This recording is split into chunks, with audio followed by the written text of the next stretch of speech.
할렐루야. 오늘 이 부에 오신 여러분들 주의로 환영하고 축복합니다. 우리 또 온라인 들어오신 분들도 환영합니다. 우리 한번 좌우에 있는 분들 보면서 좀 이제 날씨가 이제 살짝 이제 꺾이는 것 같은데요. 우리 인사합시다. 정말 귀한 분이 오셨네요. 인사합시다. 오늘 이렇게 한번 인사합시다. 하나님의 음성이 들리시기를 기도합니다. 이렇게 할까요? 네, 할렐루야. 오늘은 제가 한 형제의 그 간증 이야기로 말씀을 좀 열어가고자 합니다.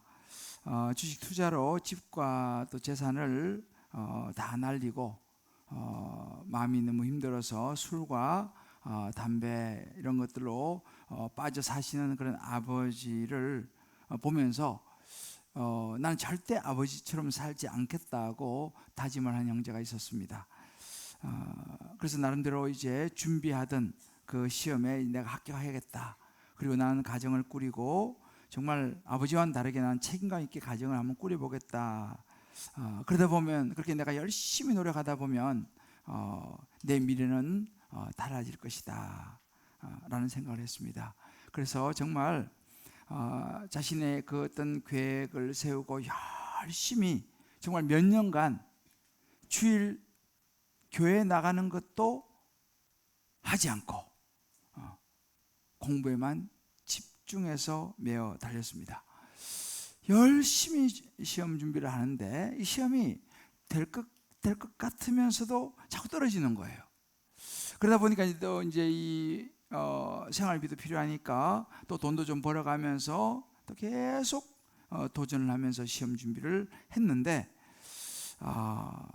이게 잘 안 되는 거예요. 그러다 보니까 시간이 이제 많이 이렇게 흘렀습니다. 그런 중에 이 가상화폐 바람이 이제 불어와서 막 그런 이야기 드리는 거예요. 영재 생각했습니다. 야, 이거 될 것 같다. 여기서 내가 인생 역전을 내가 한번 터뜨려 봐야겠다라는 꿈을 꾸면서 그나마 자기가 이제 그동안 모아두었던 모든 돈을 전부 다 가상화폐에 투자를 했습니다. 근데 그만 모든 것을 잃어버리고 말았죠. 그러니까 이 형제가 지금까지 이 시험만 합격하면 내가 된다 해서 투자했는데 시험이 자꾸 될 듯 안 되니까 시간 다 가버리고 이제 가지고 있던 돈도 다 잃어버리고 좌절감이 몰려왔어요. 너무 힘드니까 술, 담배, 게임 이런 것으로 현실을 회피하기 시작했습니다. 그러던 어느 날 자신이 정말 나는 아버지처럼 살지 않겠다고 다짐을 했는데 어느샌가 자기의 모습 속에 아버지의 모습이 있는 것을 보고 충격을 받습니다. 그리고 두렵기 시작합니다. 나도 이러다가 아버지처럼 되는 거 아니야? 그제서야 오기로 붙잡고 있던 시험을 내려놓습니다. 그리고 미련 없이 떠났던 교회로 다시 돌아와서 하나님 말씀을 붙잡고 그런 고백을 합니다. 실패의 사건으로 낮아지지 않았다면 하나님을 찾지 않았겠구나 라는 것을 인정하면서 하나님 옆에 감사하고 이제 말씀하셔서 새로운 삶을 소망하면서 살아가는 간증입니다. 하나님 없이 내 노력으로 내가 어떤 그 업적을 이루어서 내 인생의 역전함을 꿈꿔보겠다라고 하는 이 형제의 모습이 어찌 보면 저와 여러분 우리 안에도 이런 모습이 있지 않는가라는 생각을 해봅니다. 아마 그런 생각을 해봐요. 이 형제가 그 시험에 합격을 하고 원하는 꿈을 이루어서 세상에서 잘 나갔다면 아마도 그 형제는 하나님 없이 그렇게 잘 나가다가 이 세상을 마무리했을지도 몰라요.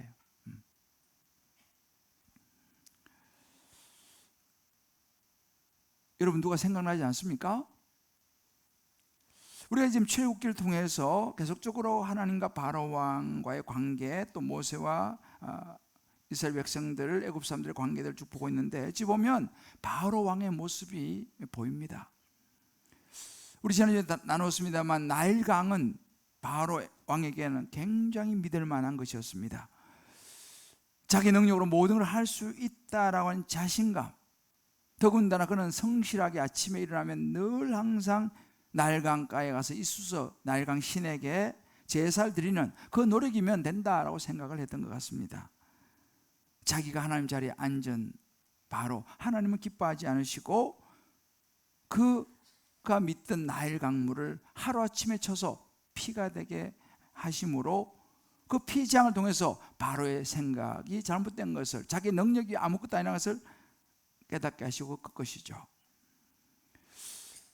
근데 그 일로 잠깐 바로가 주춤하기는 합니다만은 여전히 자기 자신을 과신하면서 모세를 통해서 내 백성을 보내라 라고 하나님께서 말씀하시는 이 하나님의 말씀을 거절합니다.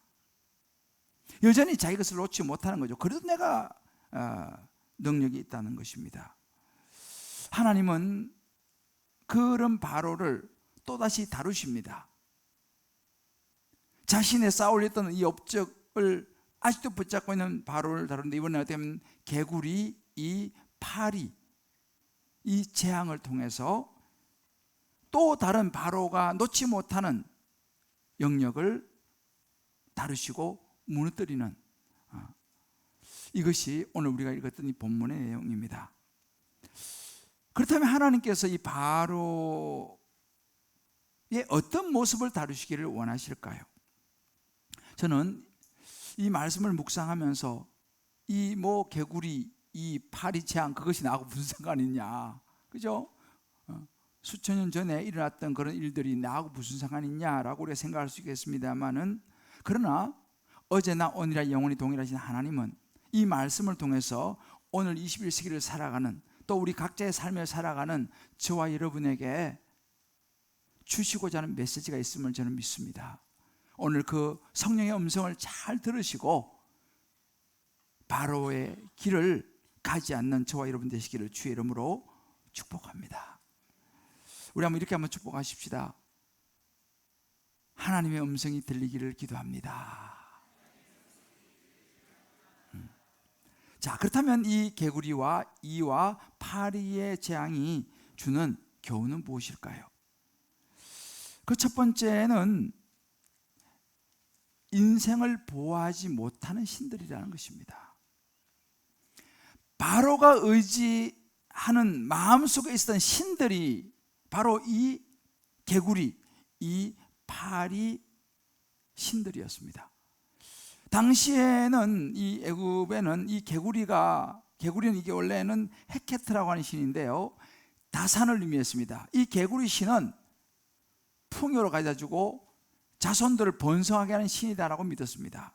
그리고 이 신은 이 세트 신이라고 그래서 이제 그런 많은 곤충들, 이런 것들로부터 지켜주는 신, 그리고 파리는 우아티트라고 그래가지고 치유의 신, 치료해주는 신으로 당시 사람들은 믿고 있었습니다. 그래서 이런 신들이 자신들을 도와주고 지켜주고 보호해 줄 것이라고 믿고 이런 신들을 섬겼어요. 우리로 말하면 그런 거죠. 우리도 보면 이제 우리나라는 이제 불교가 이제 많이 이제 널리 많은 사람들 속에 들어가 있는데, 우리가 절에 가면은 왜 큰 그 부처 상이 있지 않습니까? 큰 신상도 있고 밖에 또 이렇게 상도 있고, 그런 사람들은 그 앞에 가가지고 50배, 100배 또는 1000배 절을 하면서 부처님에게 자신들의 인생을 보호해 달라고 절을 하는 그런 것을 우리가 가끔 보게 되죠. 그런 대상과 같다고 보시면 됩니다. 성경에도 보게 되면은 사람들은요, 보이지 않는 하나님보다는 눈에 보이는 어떤 신을 찾기를 바라요. 그래서 모세가 이제 나중에 나옵니다만, 모세가 시내산에 올라가서 하나님 앞에 기도하는 기간 동안 이스라엘 백성들은 불안했습니다. 그래서 무슨 요구를 합니까? 아론에게 우리에게 하나님을 보여달라. 모세 지금 없지 않냐? 그래가지고 아론이 그 아우성에 어쩔 수 없이 금덩어리를 모아가지고 금송아지를 만들어서 보여주면서, 자, 이게 우리 하나님이다 하고 그 금송아지에게 제사하고 절하는 그런 우상을 만든 사건도 일어났습니다. 그러니까 이렇게 우리 사람들은요, 눈에 보이는 어떤 것을 의지하고 싶어요. 왜? 마음이 불안하고 때로는 약해지기 때문입니다. 그래서 이런 것들은 이제 우리 팀 켈러 같은 분은 거짓 신들이다 이렇게 표현도 했습니다. 자, 이런 보세요. 그러면 과연 그럴까라는 것입니다. 그런 신들이, 그 부처님이 우리 인생을 과연 지키고 보호해 줄 거냐라는 것이죠. 하나님은요, 그게 아니라는 것을 보여주셨습니다. 그리고 그 신들을 치시죠. 개구리 신, 또 이 신, 파리 신을 칩니다. 어떻게 하냐?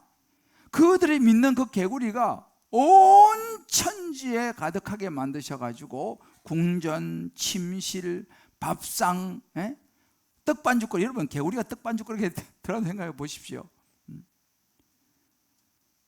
모든 삶에 그냥 공경을 겪게 되는 그런 재앙을 내립니다. 너희들이 믿는 신이 이런 신이다. 더군다나 이 신은요, 더 치명적이었습니다. 우리가 이제 여기서 이라고 하면 그냥 우리가 옛날에 왜 참빗 가지고 이렇게 하던 그 그런 이가 아니고요. 우리말 그 당시 이의 의미는 모기 있죠. 아주 독성이 강한 일종의 모기를 이야기합니다. 이런 모기들이 천문학적인 숫자로 늘어나가지고 사람들을 물어서 치명적인 질병을 걸리게 만드는 그런 재앙을 내렸습니다. 여기서부터 이제 마술사들이 따라하지를 못했어요. 그전에는 흉내를 냈지만 이제 이 재앙부터는 마술사들이 손을 듭니다. 파리도 재앙을 내리는데, 이 파리는 우리가 보는 이런 파리하고는 조금 다른 아주 강한 독성을 가진, 당시 이걸 쇠파리라고 그래요.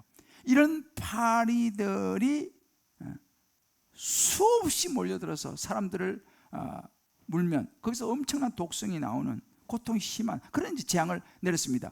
다시 말하면 그들이 우리를 보호해 줄 거라고 믿었던 그 신들이 완전히 자기들의 삶을 그냥 무너뜨린 거죠. 생활이 안 되는 것입니다. 얼마나 불편하고 고통스럽겠습니까? 그러니까 바로가 자랑하던 그 신들, 의지하던 신들이 완전히 무기력해져 버린 것이죠. 오히려 그 신들 때문에 고통을 당하니까. 하나님께서 그런 재앙을 내리셔서 너희들이 믿는 그 신들은 아무것도 아니다라는 것을 보여주시죠. 자, 그렇다면 여러분 생각해 보세요. 그런 재앙들이 저와 여러분에게 무슨 의미가 있겠습니까? 의미가 있습니다. 저와 여러분도, 우리도 살아가는데 우리 인생에서 각자가 그런 거 있지 않습니까? 나를 보호해 줄 것 같은, 내 인생을 편안하고 안전하게 만들어 줄 것 같은 그런 것들이 우리에게도 있을 수 있죠. 여러분, 어떤 것이 여러분을 안전하게 해주고 편안하게 해주고 보호해 줄 것 같습니까? 오늘날 대표적인 것은 돈입니다. 요즘 세상은 돈이면 다 되는 세상, 돈 있으면 얼마든지 누릴 수 있는 세상. 돈이면 사실은 인생이 편안하게 즐기며 살 수 있는 것. 그래서 오늘날의 신은 만몬신이라고 그러죠. 돈이 신이 되었습니다. 또 어떤 사람에게는 학벌만 있으면, 좋은 대학만 들어가면, 그래서 내가 좋은 직장만 가지면 내 인생은 보호받고 편안하게 살 수 있을 것이다 라고 하는 어떤 학벌에 대한 우상이 있죠. 그래서 그것을 위해서 공부에 모든 걸 쏟아붓습니다. 왜? 그 학교만 들어가면 되니까. 어떤 사람은 자식에 대한 기대를 가지고 있습니다. 우리 자식이 그런 좋은 대학만 들어가기만 하면, 그런 좋은 직장만 얻기만 하면 이 자식은 앞으로 보장된다. 그러니 너 반드시 그 학교에 들어가야 되고 반드시 그렇게 돼야 돼. 왜? 너의 인생 그걸로 보장받을 수 있어. 그들이 의지하는 신이죠. 어떤 사람은 어떤 지위입니다. 어떤 사람은 어떤 자격증입니다. 그래서 어떤 자격증을 따서 흥행합니다. 올인합니다. 모든 것을 거기에 쏟아붓습니다. 이 청년처럼 말이죠.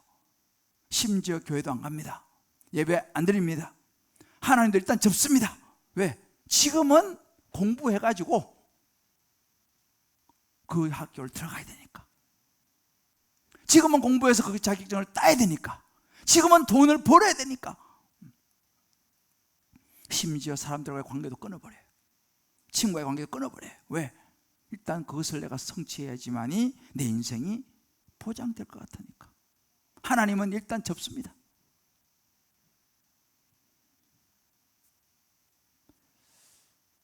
저는 우리 한국의 우리 자녀들을 보면서 참 이런저런 생각을 많이 합니다. 어쩔 수 없는 환경이긴 하지만 우리 자녀들이 얼마나 공부에 시달린지 모르겠어요. 그래서 참 제가 이번에 이제 외국 가서 한 의대에 다니는 학생을 형제를 만나서 이런저런 이야기했는데 그 학생이 요즘은요 한국이 많이 알려져 가지고 유튜브로 한국을 굉장히 많이 보고 있어요. K-팝부터 시작해서 한국의 이런 것들을 굉장히 많이 보는데 그 친구가 나보고 그래요. 그 제가 어떻게 열심히 공부해서 어디를 갔냐 물어보니까 아유 한국에 비하면 절반밖에 안 했대요 공부를. 한국 사람들은 공부를 그렇게 많이 하더라는 거예요. 유튜브를 보니까. 근데 자기는 그 절반 정도밖에 공부 안 했는데 자기 가더라는 거죠. 근데 그 이야기를 들으면서 야 정말 우리 자녀들이 정말 초등학생 들어가기 전부터 얼마나 많은 공부해. 왜 그렇게 하겠습니까? 뭐 나쁜 건 아니지만 그래야지 그것이 그의 인생 앞으로의 장래를 보장해 준다고 생각하기 때문에 거기다 골인을 하는 거죠. 자, 과연 그렇다면 그런 것들이 나의 인생을 보호해 주고 구원해 줄까? 내 자녀의 인생을 구원하고 다 보호해 줄 것인가? 물론 그런 것들이 우리 삶에 있어서 어느 정도 필요해요. 열심히 해야죠. 유용합니다. 그러나 여러분 우리가 분명히 알아야 되는 것이 뭐냐면 그것이 우리를 구원해 주는 건 아니라는 거예요.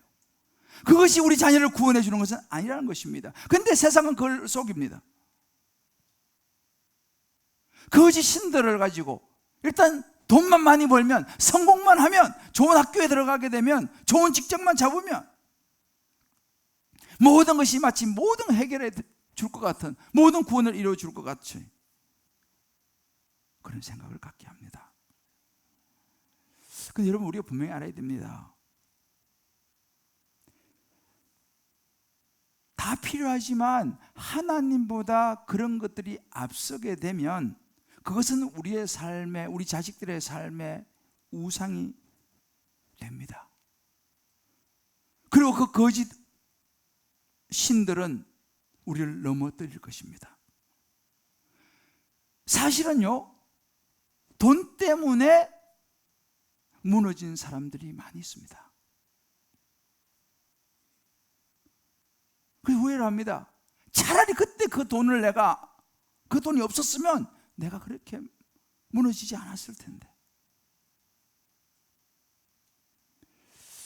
그때 내가 그 직장에 들어가지 않았다면 내가 이렇게 되지 않았을 텐데. 차라리 그때 그 학교에 들어가지 않았다면 내가 이렇게 되지 않았을 텐데. 내가 지금까지 이 자리에 오기까지 얼마나 모든 걸 쏟아부었는데 라는 그 후회하는 것들을 가끔씩 보게 됩니다. 거짓 신들이 마치 하나님인 것처럼 그것만 가지면 모든 것이 해결된다고 우리를 착하게 만든다는 사실이죠. 그래서 바울은 로마서 1장 25절 이렇게 말합니다. 그들이 하나님의 진리를 거짓 것으로 바꾸어 피조물을 조물주보다 더 경배하고 섬기게 한다는 거예요. 하나님의 진리, 예수로 말하면 영원한 생명보다는 그 피조물이죠. 어떤 세상의 것들을 하나님보다 더 경배하고 섬기게 만든다는 거예요.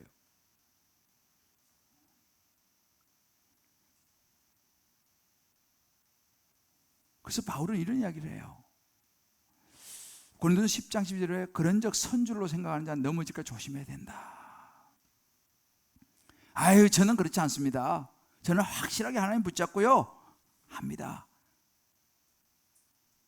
과연 그럴까요? 바울이 말하는 거예요. 항상 너가 섰다고 생각하느냐? 넘어질까 조심해라. 자, 우리 한번 이게 바로 바로의 모습이죠. 인생을 보호하지 못하는 신들을 붙잡은 거죠. 우리 한번 적용해 보십시다. 말씀 노트에 나와 있습니다. 삶의 편안함과 안전을 보장할 것 같던 내가 이룬 업적, 그것이 오히려 나에게 불편함과 고난을 가져온 적은 없습니까? 내가 영원하다라고 생각한 것에 대해서 한계를 느껴본 적이 있으신가요? 그렇다면 소망이 있어요. 다시 한번 이 부분을 생각해 볼 시간입니다. 그런 시간을 통해서 하나님이 내게 말씀하시는 메시지를 우리가 찾아야 하는 거예요. 왜 내가 원하던 꿈이 이루어지지 않았을까? 내가 왜 원하던 대학에 들어가지 못했을까? 내가 원하던 직업을 왜 갖지 못했을까? 내가 영원하다고 생각했는데 그것이 왜 내 손에 들어오지 않았을까? 한번 생각해 볼 필요가 있어요. 오히려 그것이 하나님이 우리를 사랑하신 메시지였을지도 모른다는 사실이에요. 한번 여러분 이 부분에서 각자가 또 가족들과 혹은 다락방에서 꼭 한번 나눠보시길 바라요. 두 번째 개구리의 이파리가 주는 교훈은 뭐냐면 이룬 우리의 업적이 무너져야지 이제 구원이 시작된다는 메시지를 주고 있습니다. 지금 말씀드린 이 애굽의 신들은 그들의 숭배 대상이잖아요. 개구리와 이와 파리, 그들에게 풍요와 자손의 번성을 주고 병음으로도 지켜주고 치료해주고 이런 그들의 모든 걸 줄 것 같은 이 신들이 오히려 자기를 괴롭히는 재앙이 되었습니다. 그 때문에 그냥 온통 멋있게 바로가 자신이 세운 그 궁궐이 온통 냄새로 그냥 뒤덮였습니다. 그리고 이 애굽의 술사들이죠. 여러분 이 성경에 나온 이 술사들은요 잘 이해하셔야 됩니다. 그냥 뭐 길 가는데 뭐 자리 펴놓고 뭐 사주 보고 그 정도 수준이 아니에요. 애굽의 당시의 술사들은요 굉장한 지성인들입니다. 교육을 많이 받고 상당히 탑 레벨에 있는 지성인들이었습니다. 하나님이 그들이 이 재앙부터는 더 이상 흉내도 못 낸다는 걸 보면서 무슨 생각하냐면 하나님은 그들의 지성을 무너뜨린 거예요. 너희들이 아무리 지식이 많고 아무리 지성이 높으냐 한 방에 나가 떨어지는 거죠. 삶이 엉망이 되어버렸습니다. 그들이 쌓아올렸던 많은 지식과 업적들 아무것도 아니었어요. 하나님이 치시니까 그것이 오히려 자기를 올가면 올무가 되었습니다. 여러분 보세요. 창세기 11장에 보게 되면요 대표적으로 여러분 잘 아시는 바벨탑 사건이 나옵니다. 당시 문명이 굉장히 발달했습니다. 사람들은 모여가지고 우리가 탑을 쌓아서 하늘에 닿게 하고 우리 흩어짐을 면하고 우리 한번 잘 이 문명을 이루어서 잘 한번 살아보자 라고 그들은 하나님을 대적하기 시작했습니다. 바벨탑을 쌓아 올렸죠. 어떻게 됐습니까? 하나님은 기뻐하지 않으셨고 한 방에 그들의 바벨탑 언어를 혼잡게 해버리니까 공사가 안 되지 않습니까? 하루아침에 공사가 중단되고 난리가 나고 바벨탑은 멈추고 말았습니다.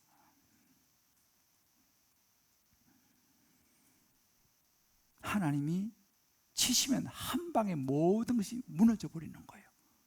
나의 모든 업적, 내 성취한 모든 것 한 방에 다 무너지는 거예요. 이것을 바로가 모르는 거죠. 하나님 이것을 바로가 알기를 원하신 것이죠. 그렇지만 참 이게 보면요 그럼에도 불구하고 바로가 자기의 것을 내려놓는 거 너무너무 어려웠습니다. 쉽지 않았어요. 그런 재앙을 만나면서도 자기 걸 못 놓는 거예요. 이스라엘 백성을 못 놓습니다. 왜? 자기 소유니까. 하나님의 존재를 인정하기 시작합니다. 그리고 겨우 타협하면서 이야기하는 건 뭐냐면 25절을 보게 되면 자 그래 좋다. 그러면 제사 드리고 싶으면 여기서 그냥 제사 드리라. 여기서 너희들 하나님께 제사 드리고 예배해라 라고 이야기합니다. 모세가 노하죠. 여기가 아닙니다. 우리는 사흘 길쯤 광야로 가서 그곳에서 제사 드립니다. 그건 안 돼. 거절하죠. 또 2장 8장이 임하니까 또 한 발짝 더 물렀습니다. 28절에 보게 되면 그래 좋다. 그러면 그래 가서 예배 드리라. 그러나 너무 멀리는 가지 마라. 멀리는 안 된다. 요 근처에서 요 가까운 광야에 가서 제사 드리라. 그리고 나를 위해서 기도해라. 여러분 보세요. 이게 사람이에요. 이게 저와 여러분의 모습인지 몰라요. 그만큼 어렵습니다. 내 것을 내려놓기가 있잖아요. 내 생각을 내려놓기가요. 이렇게 어려운 거예요. 이렇게 구원받기가 어렵습니다, 사실은. 그런데 중요한 것은 뭐냐면, 분명한 것은 나의 어떤 업적, 나의 어떤 경험, 내가 의지하는 어떤 신을 있잖아요. 내려놓아야지 하나님의 구원이 시작되는 거예요. 여러분 베드로를 아시죠? 베드로는요 갈릴리 호수에서, 갈릴리 바다에서 잔뼈가 굵은 어부입니다. 너무너무 잘합니다. 그런데 이 베드로가 고기를 잡는데 밤새도록 고기를 잡았는데 한 마리도 못 잡았어요. 그때 예수님께서 찾아오셔서 베드로에게 이런 말씀하시죠. 누가복음 5장 4절 보면 깊은 데 가서 그물을 내려 고기를 잡으라 이렇게 이야기를 합니다. 그때 베드로가 선생님 우리가 밤새도록 수고했었지만 못 잡았습니다 이렇게 이야기하는 거예요. 여러분 이 말 속에는요 되게 중요한 의미가 들어있어요. 왜냐하면 베드로는 그 갈릴리 바다의 지형도 너무 잘 알고 있고 어디에 가면 어떻게 고기가 있고 너무 잘 아는 사람이에요. 그런데도 고기를 못 잡았어요. 근데 예수님이 나타났는데 이 사람은, 예수님은 목수예요. 목수의 아들이에요. 목수예요. 목수가 뭘 한다고? 훈수를 두는 거예요.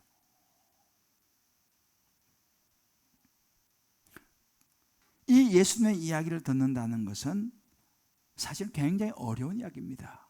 당신이 뭘 한다고 그래? 여기 내가 전문가인데. 제가요 오래전이지만 우리 그 사랑의 이제 부목사의 시절에 제자 훈련한 사람들 데리고 바다 낚시를 한번 간 적이 있어요. 딱 한 번에 갔었는데 저 인천 쪽에 가가지고 배를 타고 한 1시간 정도 가가지고 이제 바다 낚시를 한번 한 적이 있습니다. 저는 처음 바다 낚시를 가봤어요. 뭐 어떻게 하는지도 모르죠. 근데 그냥 바다 낚시의 원인은 알겠지만 그냥 그 낚시줄을 그냥 이렇게 내려요.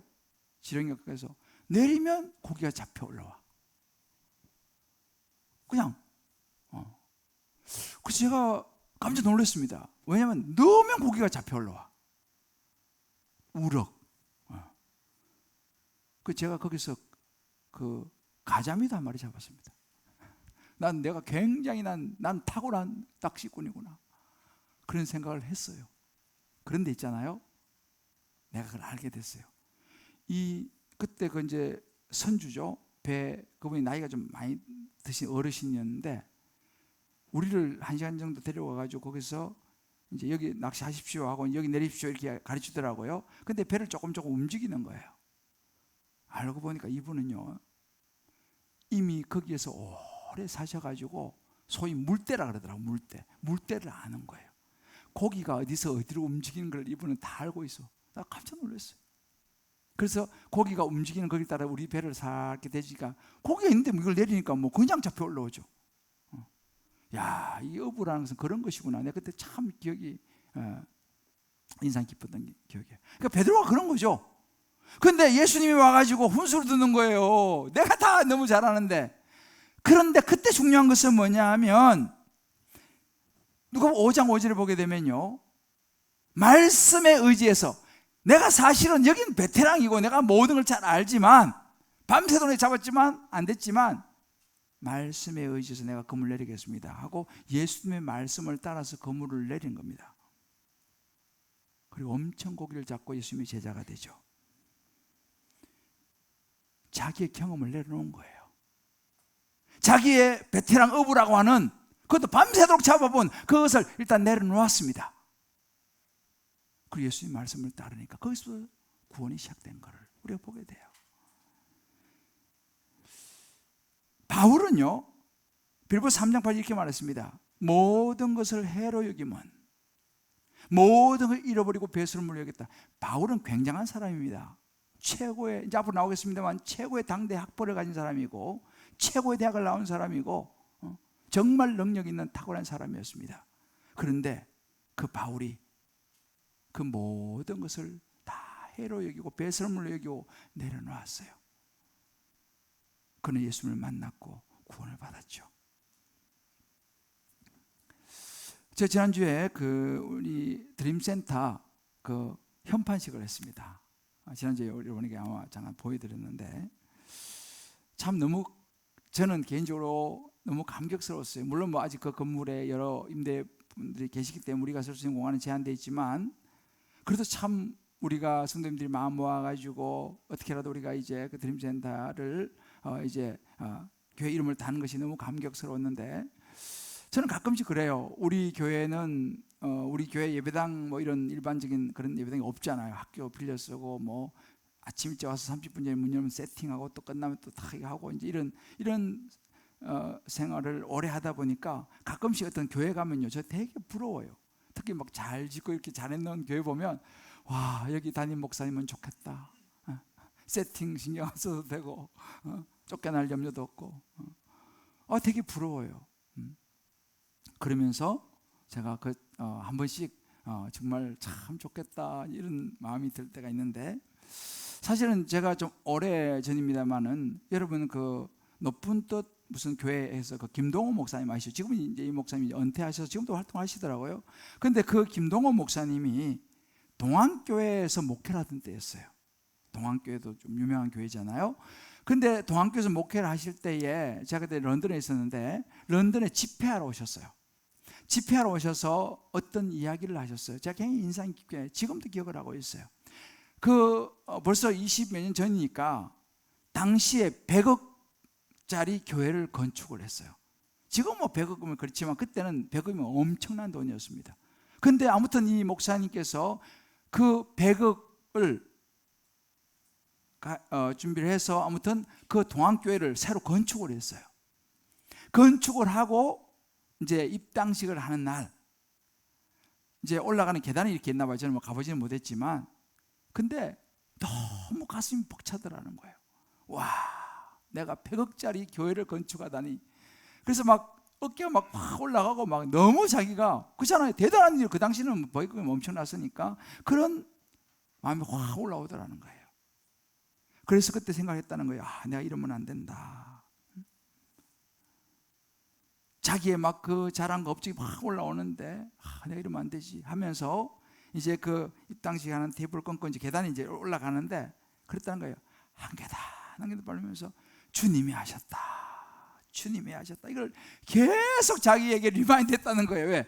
내가 한 게 아니고 주님이 하셨다. 안 그러면 자기가 너무 그것이 자기가 한 것이 그렇게 교만해질 것 같더라는 거예요. 그래서 주님이 하셨다, 주님이 하셨다고 한 걸음 뗄 때마다 그걸 속으로 외치면서 올라갔다. 이제 그 이야기를 이분이 그때 런던에 오셔서 하셨어요. 그때 굉장히 인상 깊게 들었어요. 그러면서 그분이 믿음에 대한 이제 말씀을 하셨는데, 참 여러분, 사실은요, 이게 쉬운 이야기가 아닙니다. 뭔가 교회도 맞잖아요. 뭔가 내가 이루고 나면요, 그것이 나에게 정말 명예가 되고 업적이 돼서 겸손하기가 굉장히 어려운 것 같아요. 제가 교회를 개척을 하고 이제 처음 막 시작했을 때 정말 우리 청년들 한 10명, 그 당시 작년 한 2가정 이렇게 해가지고 교회를 개척을 했는데, 정말 몇 년 사이에 성도들이 막 몰려오더라고요.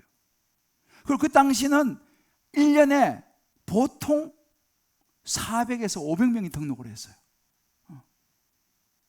별로 안 놀라시는데 굉장했습니다. 1년 52주 매주 등록을 하는 거예요. 성도들이 막 그렇게. 그러니까 여러분 생각해 보세요. 개척해서 안 된다 그런 시절이었어요. 그때도요. 개척은 안 된다 그런 시절인데 성도들이 몰려오는데 제자훈련을 막 시키는데요. 제자훈련 신청받으면 막 진짜 좀 과장하면 벌떼처럼 신청을 하는 거예요. 훈련시킬 사람이 없었어요. 그래서 제가 어떨 때는 50명, 60명씩 제가 혼자서 제자훈련 시켰어요. 왜? 사람은 많은데 시킬 사람이 없으니까 5반씩 막 시켰어요. 그럼 무리해가지고 병원 입원도 하고 이러니까. 그래서 저는 막 내 마음에 그런 생각이 드는 거예요. 이야, 역시 내가 옥하는 목사님의 수제자구나. 내가 제자훈련을 잘해가지고 이렇게 사람들이 몰려와가지고 막 제자훈련 받고 막 사역훈련 받고 막 순장 파송하고 막 1년에 막 400명 500명씩 막 등록을 하고 하니까 저도 모르게 내가 안 그런다고 하면서도 어깨가 막 올라가고요. 그러면 그렇지 내가 제자훈련에 옥하는 목사 좀 난 것 같기도 하다 막 이러면서 착각을 하면서 교회가 막 그렇게 막 1000명, 2000명 막 넘어가니 그때 주일 학생들이 막 1000명이 되는 거예요. 출석만 그것도. 그러니 뭐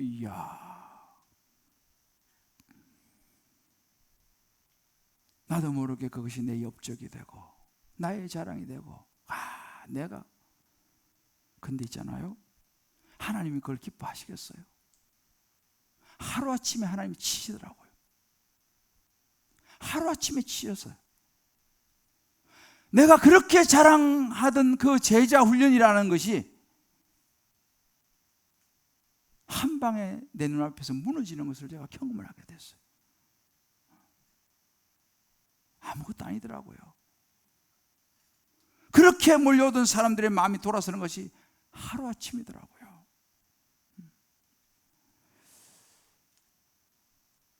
그때서 제가 이제 알게 됐죠. 내가 제자 훈련한다고 껍죽거리니까 이거 아무것도 아니구나. 사람이 막 몰려와서 성도가 막 그냥 장소가 없어가지고 장소가 부족해가지고 다른 곳에 장소를 찾고 뭐 그런 이거 아무것도 아니구나.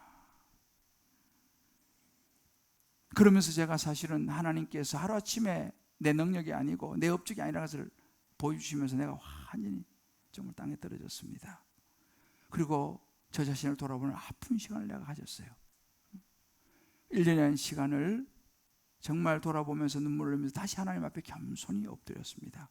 그리고 다시 제자 훈련을 다시 돌아보고 다시 시작을 했어요. 그리고 한 7년이 지났어요. 전반기 7년의 시간들 성성장구하며 잘 나가던 7년에 있었고 7년 풍년이지 말하자면 7년 흉년의 시간들 어찌 보면 힘든 시간들을 지나면서 이제 우리 교회가 16년이 되었습니다. 어제 순장 수련하면서 정말 너무 기뻤어요. 너무 감격스러웠어요. 그렇지만 제 마음에는 하나님 앞에서 내가 더 정말 조심하고 더 낮아져야 되고 하는 것을 저는 되새겼어요. 그러면서 제가 기도하면서 나와 같이 이런 전철을 사람들이 밟지 않기를, 바로처럼 무너지지 않기를 내가 기도하면서 하나님께 주신 것이 너가 그것을 기록을 해라. 그래서 제가 그것을 정리를 해서 책이 출간이 됐습니다. 그래서 이 책이 넘어진 제자훈련 넘어서기, 이 책이 최근에 출간을 했어요. 이 책은 저의 어찌 보면 16년 목회에 아직까지는 가야 할 길이 있지만 목회에 어찌 보면 아픈 이야기가 들어있고 저의 참회록이기도 하고, 그러나 다시 또 제가 하나님 앞에서 새롭게 출발하여 지금 가고 있는 우리 교회의 제자훈련 이야기이기도 합니다. 주님 기쁨의 교회가 어느 방향으로 가는지를 모르시는 분은 이 책을 읽어보시면 김대중 목사가 얼마나 참 약한 사람인지도 보게 되실 것이고, 주님 기쁨의 교회가 어떤 비전을 가지고 앞으로 제자 3년 사역을 위하여 가고 있는지도 보게 될 것입니다. 보실 거죠. 1부 때 이야기해도 한 분도 책을 안 사시는 것 같더라고. 여러분 꼭 이 책을 읽도록 저는 권하고 싶어요. 그리고 여러분 특별히 주변의 목사님들 선물하시면 굉장히 도움이 될 거라 저는 생각을 합니다.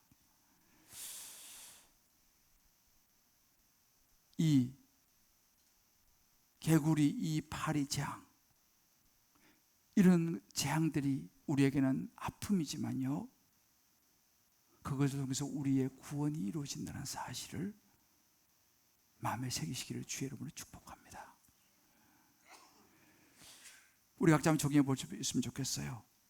내가 성취한 것 중에서 지금까지 자존감을 세워준 나의 자랑은 무엇입니까? 부지 중에 하나님으로부터 분리되어 높아진 바벨탑처럼 되지는 않았습니까? 정말 하나님보다 나의 어떤 노력, 어떤 업적을 나도 모르게 의지하고 살아가고 있지는 않는지 우리 한번 돌아보면서 저와 같은 정말 그런 시행착오를 여러분들 하지 않게 되시기를 주의 이름으로 축복합니다. 제가 잊을 수 없는 한 사건만 말씀 나누고 마무리하겠습니다. 제가 처음 사람에게 이제 영국에서 귀국하면서 부목사로 부임을 하니까 관원 목사님이 저한테 법조 선교회를 맡겼어요. 나는 법조 선교가 뭐 하는지도 몰랐어요. 그래 가보니까 법조인들이 모여서 이제 활동하는 선교회였습니다. 판사, 검사, 변호사, 법대 교수, 뭐 그쪽 분들이 이제 모여 있었어요. 그 와중에 이제 어느 권사님이 저에게 부탁을 해서 자기 남편 좀 목사님 좀 잘 좀 인도해 달라는 거예요. 그 보니까 이분은 최근에 대법관 하시다가 이제 퇴임하셔서 계시는 그래서 로펌에서 이분이 아마 고문 변호사인가 뭐 하여튼 하고 계시는데 좀 부탁을 받고 저는 뭐 모르니까 이제 그분이 계시는 로펌으로 신방을 갔는데 김앤장이라고 하는 로펌이더라고요. 뭐 난 김앤장이 뭐 한지도 몰랐죠. 뭐 김씨와 장씨가 뭐였나 뭐 해가지고 아무튼 김앤장에 제가 이제 신방을 갔습니다. 갔는데 그분을 이제 만나러 갔는데 이제 어느 이렇게 미팅 룸이 있더라고요. 그 저를 안내한 분이 누구냐면 이분도 부장판사 출신인데 그 로펌에서 일하는 분이에요. 그것도 사내교회 집사인데 목사님 오셨냐고 저를 이제 맞아주고 안내하는 분이 집사였어요. 그 목사님 좀 계세요. 제가 대법관님 모시고 오겠습니다. 그리고 이제 그때 가더라고요. 그 이제 그분이 이제 모시고 왔는데 보니까 우리 머리가 희끗희끗하고 참 아주 인품도 좋아 보이는 분이 오셨어요. 인사를 했어요. 근데 제게 고민이 하나 있었어요. 내가 이분을 만날 때 저는 뭐 만나본 적도 없으니까 대법관 그러면 뭔가 하여튼 굉장한 분 같아요. 전부 다 대법관님 그러고 저 인도하던 그분도 대법관님. 나는 이분을 뭐로 불러야 되나? 대법관님이라고 불러야 되나? 이분은 집사도 아니었어요. 교재고 보니까 그냥 성도예요. 성도라고 불러야 되나? 고민이 되는 거예요, 제가. 이 대법관 다 사람들 대법관님 하는데 나는 가가지고 아니 대법관님은 이게 난데 뭐 하나님 앞에서 뭐 대법관은 그건 아니잖아요. 근데 고민이 되는 거예요. 그래 나도 근데 솔직히 그때 좀 제가 성령 충만했기 때문에 대법관으로 부르고 싶지 않더라고 나는. 왜냐하면 성도 주님 앞에서 성도지 무슨 그잖아요. 대법관이었다 하더라도 그치만 좀 고민되더라고. 사람 다 대법관님 부르니까. 그래 딱 가서 만났어요. 그래서 딱 누구누구 성도님 이렇게 내가 불렀어. 옆에 있는 그 밑에 있는 그분 아유 집사님 이렇게 되는데 성도님 이렇게 분위기가 이게 살짝 이게 내 생각에는 아마도 이분이 자기를 성도님이라고 부르는 이야기 처음 들은 것 같아. 내가 보니까 늘 대법관으로 이렇게. 근데 놀라운 일이 일어났어요. 이분이 그 신방을 받고 교회에 나오고 법조 성계가 소그룹 모임이잖아요. 거기 나오기 시작했어요. 이분이요. 믿음이 들어가기 시작했어요. 근데 생각했어요. 이분이 하나님 앞에서 자신은 대법관이 아니고 성도라고 하는 것을 아마 그때 생각하지 않았을까, 이런 생각을 내가 혼자 해보는 거죠.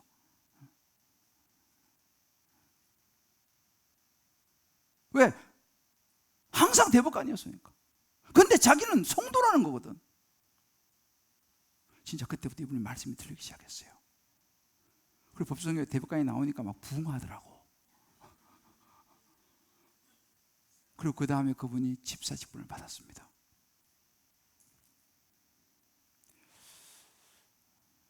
믿음이 들어가기 시작했어요. 왜? 자기가 성도라는 것을 알면서부터. 사랑하는 성도 여러분, 나의 스펙으로 천국 가는 거 아닙니다. 나의 업적으로 천국 가는 거 아닙니다. 세상의 지위로 천국 가는 거 아닙니다. 그것은 바로의 가치관이에요. 그걸 무시하고 아무것도 아니다, 그런 거 아닙니다. 그러나 하나님 앞에 서서 우리는요, 하나님의 가치관이 필요해요. 하나님은 보신 눈이 달라요. 여러분, 이사야 선지자가요, 예수님에 대해서 어떻게 묘사한지 아세요? 그는 고운 모양도 없고 풍채도 없고 흠모할 만한 아름다운 것이 없도다. 멸시당하였고 사람들이 그를 귀하게 여기지도 않았어요. 예수님은 그런 분이셨어요. 예수님은요, 학위도 없어요, 학벌도 없어요, 지위도 없어요. 목수의 아들이에요.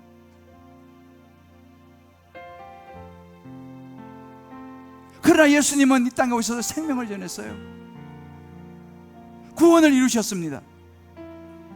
우리 분명히 알아야 돼요. 여러분, 우리 예수 믿어야지 생명을 얻는 줄 믿으시길 바라요.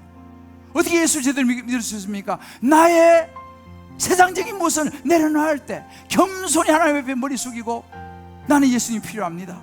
그럴 때 우리 영적인 출애굽을 할 수 있다는 사실을 믿으시기를 주의 이름으로 축복합니다. 구원은 업적으로 받는 게 아니에요. 예수 믿음으로 받는 거예요. 하나님과의 관계예요. 저는 이 말씀 묵상하면서 저도 그럴 때가 있었잖아요. 내가 그래도 이런 부흥을 일으킨 목사야. 내가 그래도 이렇게 제자 훈련을 잘하는 목사야. 그것이 꺾일 때 진짜 주님을 만날 수 있었습니다. 저와 여러분 마음속에 주님께 나아가는데 방해하는 여러분의 업적이 있습니까? 지위가 있습니까? 그게 바벨탑이요. 그것이 무너져야지 구원에 이를 수 있어요. 하나님을 만나는 거예요. 우리 한번 이 시간 이 찬양 같이 한번 부르십시다.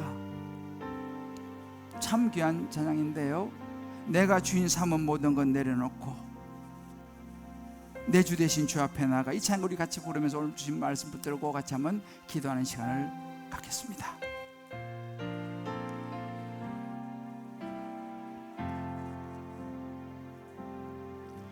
내가 주인 삼은 모든 건 내려놓고 내 주 대신 주 앞에 나가 내가 사랑했던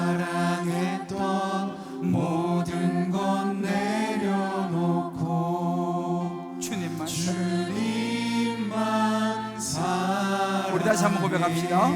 내가 주인 삼은 모든 건 내려놓고 내가 주인 삼은 모든 건 내려놓고 내 주 대신 주 앞에 나가 내가 사랑했던 모든 건 내려놓고 주님만 사랑해. 주 사랑 거친 풍랑에도 깊은 바다처럼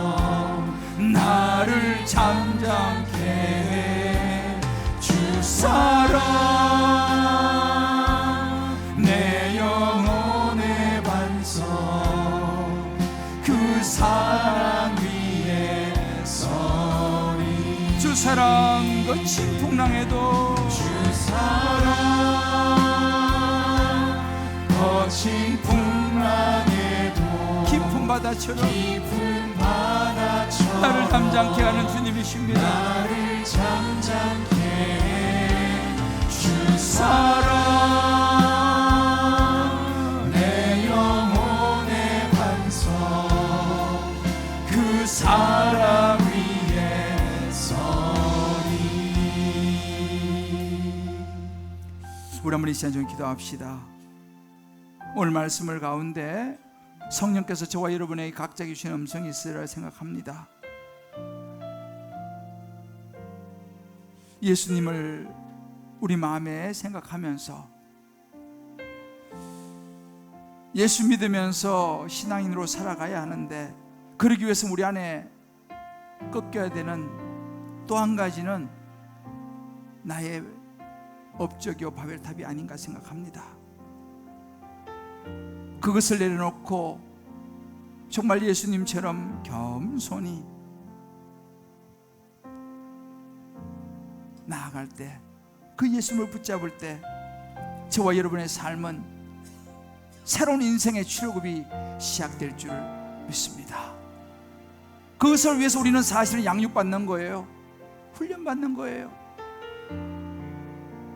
더 예수님의 모습을 닮아가고자 겸손히요, 훈장이 아니라 예수님을 따라가는 모습으로 우리 각자 주님 음성 붙들고 우리 주님 이름 부르면서 각자 한번 결단하며 기도하며 나가겠습니다.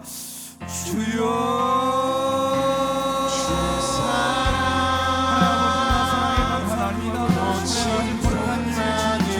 하나님 아버지, 하나님 아버지, 나를 잠잠케 하나님 아버지, 하나님 아버지, 하나님 아버지, 아버지 나의 하나님 영성에 나기를 원합니다. 아버지 앞에 성도로 서기를 원합니다. 나의 약함을 내려놓기를 원합니다. 내가 죄인되는 우리가 인정하기를 원합니다. 하나님 아버지여, 예수 믿기를 원합니다. 예수 붙들기를 원합니다. 하나님 아버지, 내가 준 사람 모든 하나님 얻기를 원합니다. 겸손히 가해서기를 원합니다. 내가 지금까지 어떤 것을 가졌다 하더라도 하나님 아버지, 하나님 아버지 도와주시기를 원하오니 아버지, 내 모든 목사라는 타이틀, 장로, 권사, 집사라는 타이틀이 우tun한 것이 아니라 하나님의 겸손히 서는 것입니다. 하나님 내 모든 것을 내려놓는 것입니다. 예수를 붙잡는 것입니다. 예수를 의지하는 것입니다. 하나님 도와주시옵소서. 주여, 하나님 아버지여, 인도하시옵소서. 겸손히 그리스도에 도와주시고, 겸손히 신앙생활하게 도와주시고, 겸손히 양육하게 도와주오니 주여, 하나님 아버지와 하나님과 나아가는 수 있는 우리의 삶이 될 수 있도록 주여 인도하여 주시옵소서. 아버지는 나를 잠잠케 해 주 사랑. 하나님 아버지,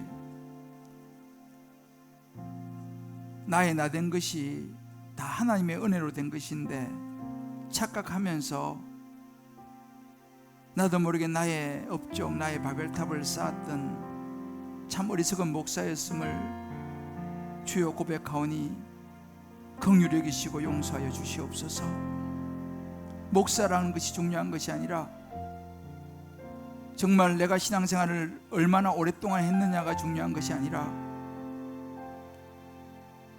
내가 세상에 어떤 지위를 가지고 있느냐가 중요한 것이 아니라 하나님 앞에 겸손히 서서 예수님을 내 마음에 붙잡고 나아가는 것이 생명인 것을 깨닫습니다. 나의 바벨탑이 무너져야 구원이 시작되는 것을 바로를 보면서 주님 우리가 돌아봅니다. 기도하는 것은 구원은 업적으로 받는 것이 아니라 예수를 믿음으로 받는 것이라는 사실을 마음에 붙잡고 정말 우리가 예수 믿게 도와주시옵시고, 정말 예수 믿는 신앙인으로 살게 도와주시옵시고, 그런 가치관을 가지고 하나님 우리의 신앙의 여정을 걸어갈 수 있도록 성령이여 우리를 도와주옵소서. 고운 모양도 없고 풍채도 없었지만, 흠모할 것이 없었지만, 예수님은 스펙도 지위도 자격증도 없었지만 예수님은 우리를 구원하셔 생명을 주시기 위해서 이 땅에 오셔 헌신하셨습니다. 우리도 우리가 주인 삼은 것 내려놓고 주님 앞에 겸손히 서서 주님을 더 알아가는 일에 힘쓰게 도와주시고, 훈련받고 겸손히 양육받고 겸손히 주님 앞에 주님 따라가는 참된 예수님의 제자가 되게 하여 주시옵소서. 그런 목사가 되게 도와주시고 그런 성도가 되게 도와주시옵소서. 예수님의 이름으로 기도합니다.